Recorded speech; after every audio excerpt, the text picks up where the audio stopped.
Bonjour, nous allons aborder dans cette capsule vidéo la notion de zone de chalandise. Nous verrons un petit peu qu'est-ce que recouvre ce concept, comment on détermine une zone de chalandise et puis à quoi ça sert de déterminer une zone de chalandise également. Alors la zone de chalandise, elle permet de déterminer le potentiel économique d'une aire géographique dans laquelle l'entreprise va s'implanter. Par exemple, la ville de Castres.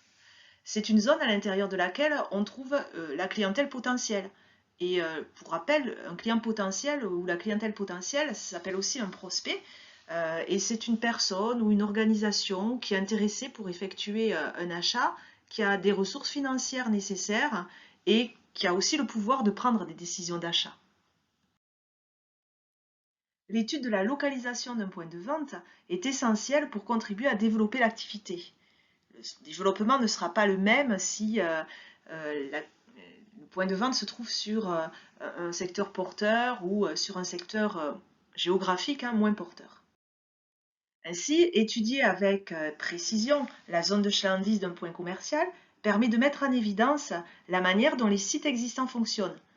Centre-ville, périphérie par exemple ici, et permet aussi de déterminer les emplacements géographiques optimaux pour implanter son nouveau point de vente.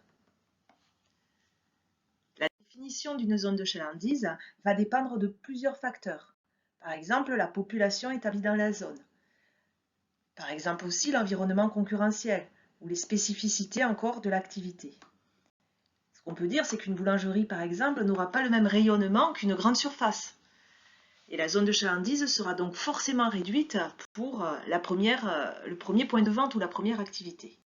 Alors pour déterminer cette zone de chalandise, on va tracer des courbes qui peuvent représenter des kilomètres ou qui peuvent aussi représenter une durée pour l'accès au point de vente. Les premières sont les courbes isométriques, les secondes sont les courbes isochrones. Les isométriques, elles permettent de représenter la distance d'éloignement par rapport au point de vente. Elles évaluent ainsi la distance d'accès en kilomètres par exemple. Donc effectivement, les personnes qui habitent à 1 km, à 2 km, à 10 km, etc. Et les isochrones, elles, permettent de mesurer le temps d'accès.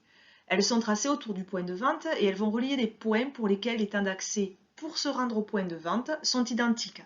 Par exemple, une courbe peut représenter un temps d'accès de 5 minutes, une autre de 10 minutes, une autre d'un quart d'heure, etc.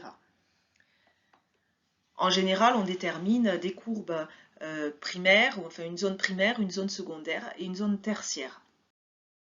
La zone primaire correspond à la zone d'attractivité la plus élevée. C'est dans cette zone qu'on va pouvoir toucher la majorité de la clientèle. La zone secondaire a une attractivité moyenne. La clientèle ou les prospects disposent d'options au moins aussi attrayantes que celles de l'entreprise qu'on veut mettre en place. Il faudra donc mettre en place un plan de communication efficace pour arriver à gagner des parts de marché. La zone tertiaire est une zone dans laquelle l'attractivité de l'emplacement est faible. Néanmoins, il est toujours possible d'attirer une partie de cette population. Au-delà de la zone tertiaire, on considère que le potentiel est quasiment nul. Il est vraiment quasiment impossible d'attirer la population en dehors de ces trois premières zones. L'utilisation de courbes isochrones est normalement plus pertinente que celle des courbes isométriques, car pour le consommateur, le temps de déplacement est souvent un facteur beaucoup plus important que la distance, notamment sur les courtes distances. Après avoir délimité la zone de chalandise, l'entreprise va évaluer le potentiel économique de la zone. Outre les informations transmises par les flux de personnes, les zones de chalandise vont également prendre en compte plusieurs critères liés à plusieurs facteurs. D'abord, le potentiel économique et les critères socio-démographiques. Effectivement, la population va être analysée au niveau de l'âge, du genre, des revenus ou encore des catégories socio-professionnelles. Le deuxième point important, c'est l'accessibilité du point de vente. Est-ce que ce point de vente est accessible facilement? Par quel type de transport? Y a-t-il des transports en commun? Est-ce que ce ne sont que des transports individuels? Peut-on se garer facilement? Tout un tas de questions que l'on va pouvoir se poser. Par rapport également à l'environnement concurrentiel.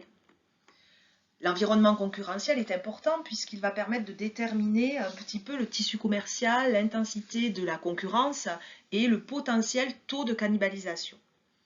Enfin, un autre point important à souligner, c'est l'évasion et l'attraction commerciale dont nous allons parler immédiatement. Effectivement, l'attraction et l'évasion commerciale de la zone sont importantes à souligner lorsqu'on détermine une zone de chalandise. L'évasion commerciale est le phénomène par lequel une partie des achats de la zone de chalandise se réalise en dehors de la zone considérée. Et l'attraction est le phénomène inverse. Une partie des achats de la zone se réalise à l'intérieur de la zone alors qu'il, théoriquement, il devrait se réaliser à l'extérieur. L'importance du phénomène d'évasion commerciale ou d'attraction commerciale sur un univers donné dépend de l'attractivité des points de vente qui sont soit dans la zone pour l'attraction, soit à l'extérieur de la zone pour l'évasion. Par exemple, une zone commerciale dans laquelle on trouve une locomotive comme un hypermarché ou une grande surface spécialisée, Ikea, Go-Sport, par exemple ici, mais aussi d'autres grandes surfaces telles que un magasin d'électroménager, un point de vente grand frais, va générer une attraction commerciale et les clients vont venir pour cette enseigne et visiteront du coup d'autres enseignes. J'espère que vous en savez un peu plus sur la zone de chalandise, que vous avez appris des choses concernant ce concept et je vous remercie pour votre écoute. Faites-en une bonne utilisation pour le travail que vous avez à réaliser.